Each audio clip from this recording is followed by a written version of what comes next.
podcast and YouTube blog covering the German startup scene with news, interviews, and live events.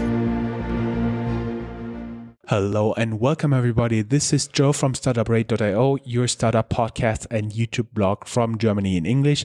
I'm here in a basement, actually in an art gallery in lovely Wiesbaden, which is the capital of the state of Hessen, where the biggest city is actually Frankfurt. And I do have another guest here. Hey, welcome. Hi, Jan. Nice to meet you. I'm Enrico from Pandu. Thanks to be part. You already said from Pandu. It's called PANDO Ventures. Right. And it's the reason I'm here. We might tell everybody who's not from Germany, as usually there's a local rivalry going on between all the cities in the Rhine-Main area. I'm a native to Mainz, and usually there's some competition between those cities. Yeah. But nonetheless, I'm here, happy to be here, and we would like to learn a little bit about Pandu Ventures. Can you tell us a little bit about it? Of course. Maybe I start with really the early stage. It all started with a cow. I have a can here. That's the can. It all started with a cow. A cow was the first startup. The three guys who have founded a cow in 2013 are also partners from PANDO Ventures. And the startup really developed pretty good in the first years until... The people there couldn't see it, so we should tell them it's like a drink. It's a drink in a can containing caffeine with exotic fruits and flavors and all that stuff, right? Right. Okay. Right. Yeah, it's a containing caffeine drink, which is pretty successful in Europe already. We started with the project in 2013. Chris, Michael, and Florence did that. And they evolved pretty successful in the first years until 2015. They got pretty large clients in the first years. They had like 35 employees pretty fast and so on. And that was the reason why so many guys came to them and said, hey, how did you do that? How did you do the financials? How did you do the marketing part? How did you find the right investor? And so on. And then they came up with the idea to make it more professional, to make it... To create a way where the founders can go, where they can develop their own projects. And that was the first idea and the first where the pace can be on the street to build up. It sounds to me like a kind of an incubator. Right, but we are more focused on the later stage. But we started a bit different than it is today. Today we really focus on this on the gap between having the right product and finding the right investor. In 2016, we started with the idea to more like an incubator. We sourced several founders which already have founded or wanted to found. And we sourced them. We had a fixed application phase where the founders can apply to our program. And then we started in the January of 2017 with the first startups. That was a normal batch system in January 2017, right? And we got so many applications for like about 80 to 100. What was the geography of the applications? Was it Rhine-Main area, Germany, Europe, the world? Actually, the world, but the main part national wise. But some of them are also from Eastern Europe or also India and China. Yeah. Because they're so interested in Germany, because in Germany is a great place to found startups. So. For all of our viewers out there, we also do have a lot of guys from India. Namaste. Yeah, right. And so we started in January 2017. So we founded Pandu in March 2016, and then we took a lot of time to find the right people, to plan the program, to get more expertise in several areas. And so we started the batch in 2017. And yes, we got so many applications, but we have chosen 4. And we then evolved the program more and more for the second batch. We started the second batch in September 2017, right? And we developed the program in that way that we have more workshops, that we have a strict time phrase. We had 3 months from September to December to find the right investor, to get the first market traction, to all these other things. And yeah, that was pretty successful. We also got a lot of applications for this phase, but now we have changed the idea of the program more and more, because we have the reason we got so many applications, national and also international application, and then we came up with the idea to make it more decentralized. So we changed the concept of the program to more decentralized way, and we only do the things which are relevant in the specific phase of the startup. So we our main focus now is we focus on startups which already have the right product and the right team, and also the first market traction. And we only do the things which are challenges for the startup. Like, for example, you have a founding team which is full of developers, but they are not pretty good in sales, or they don't know how to find the right investor, or which KPIs are important, and so on. And we do the right leveraging things to make all this possible, because we know which things are important in the first weeks or first month. Yes. Still sounds to me pretty much like an accelerator program. That's right. Even though a very specially crafted one. Right.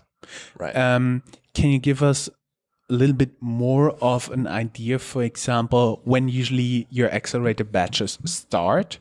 Where are your current startups from? And how many applications you've gotten in the first place for this batch?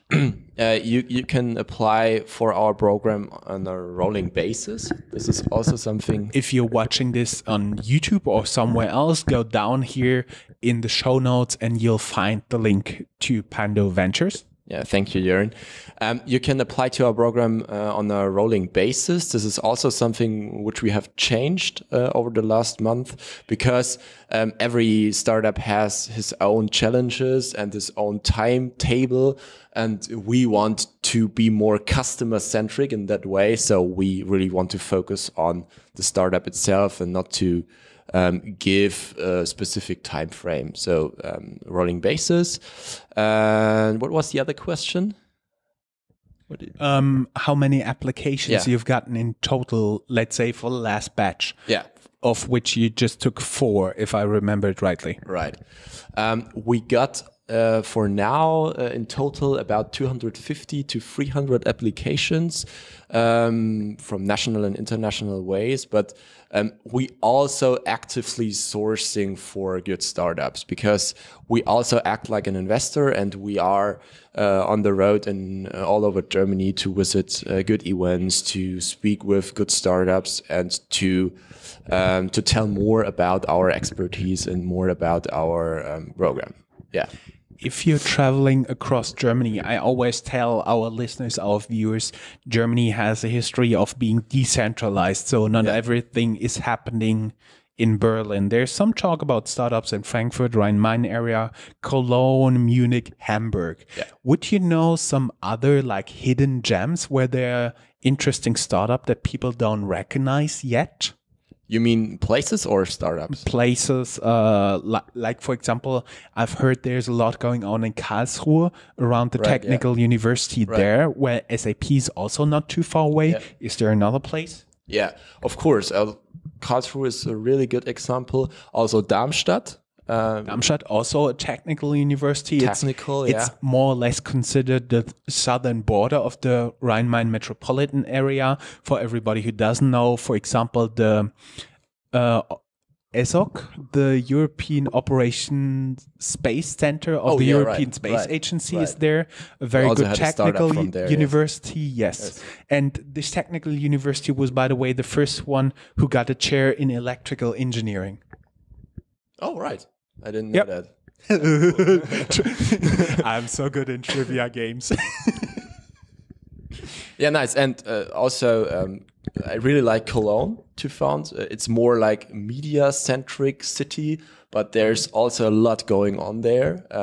We also got a lot of applications in the past from Cologne, also from this region like Düsseldorf and Aachen. Also, it's also pretty good. And yeah, in the Rhine-Main region is also there's also a lot of going on here. Yeah. I also noticed that there is more going on in terms of startup in a little bit to the south of Darmstadt. It's Mannheim and Heidelberg. Right. Yeah.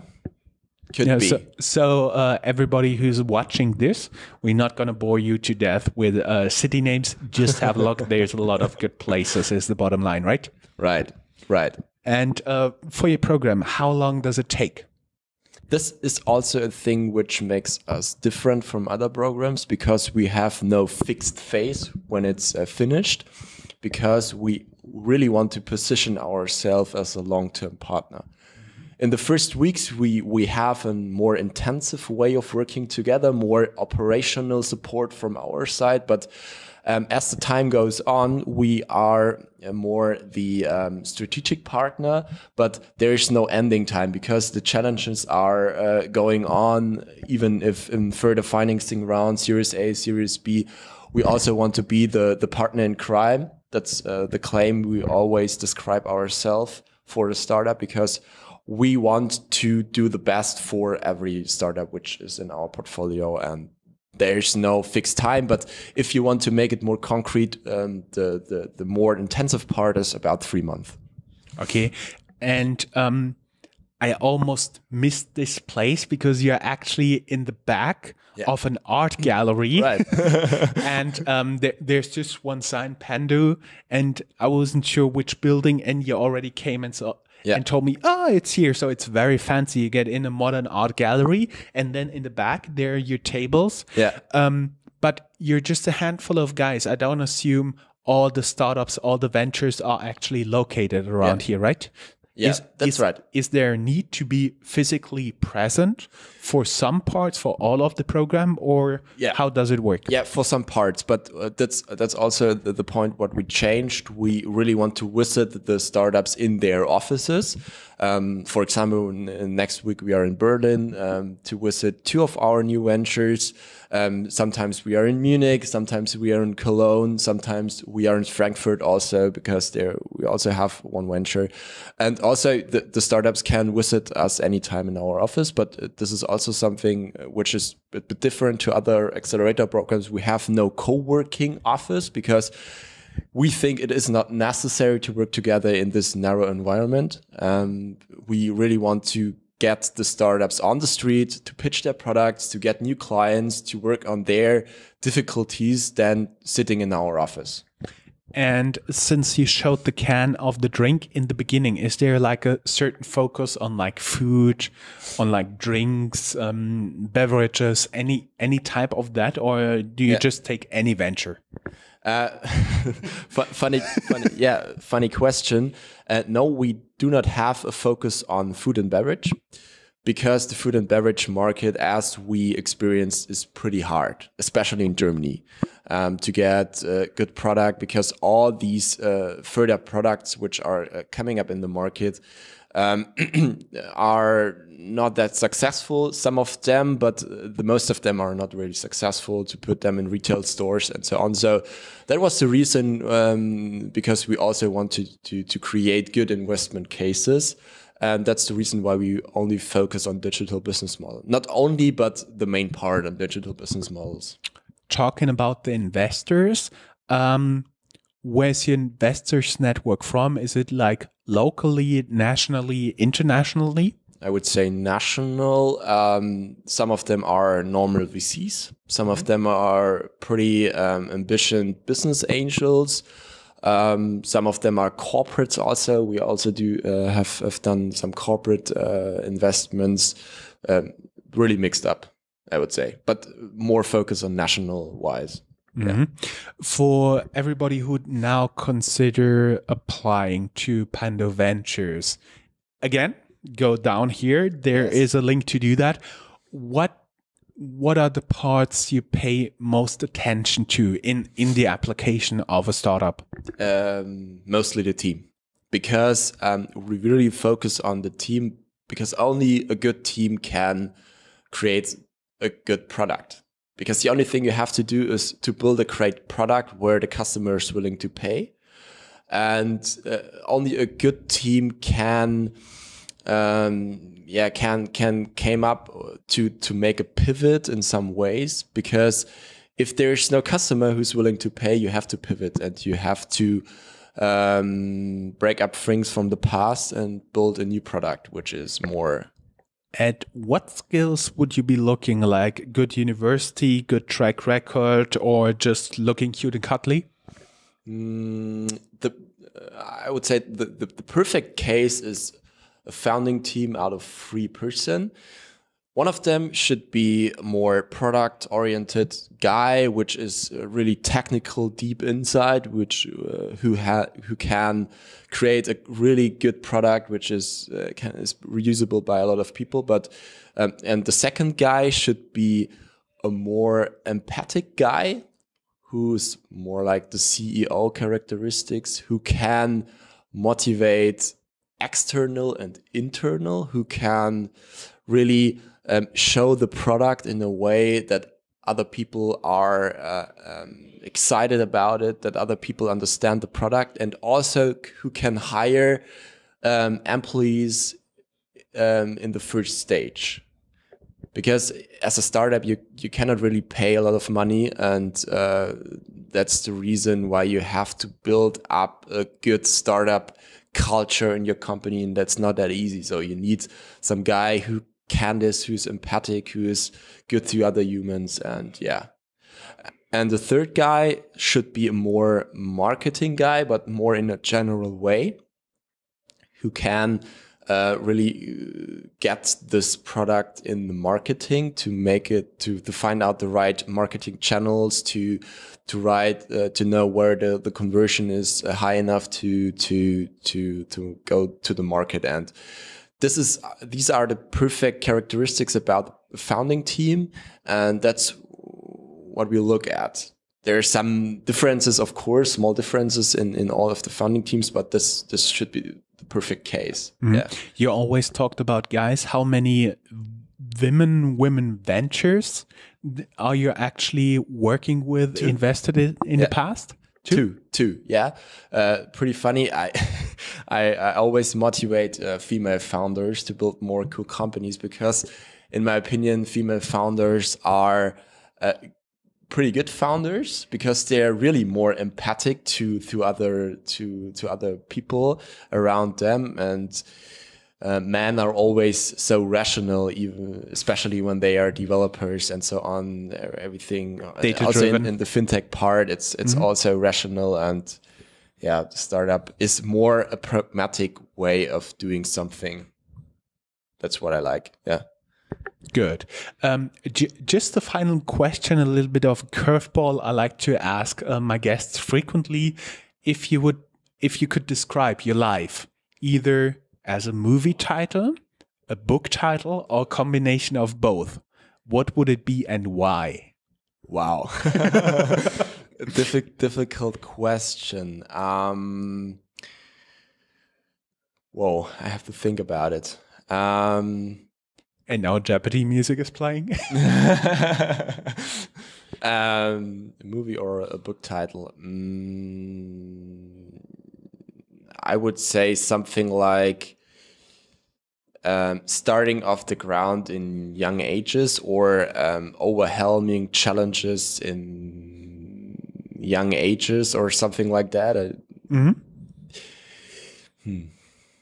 Really haven't thought about it in the past. So Okay, I got you with a curveball. That's fine. Great.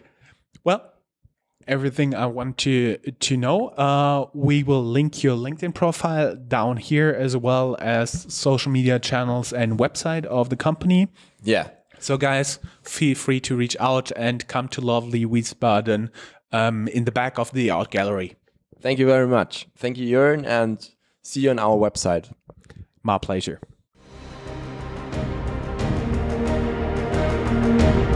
That's all, folks. Find more news, streams, events, and interviews at www.startuprad.io. Remember, sharing is caring.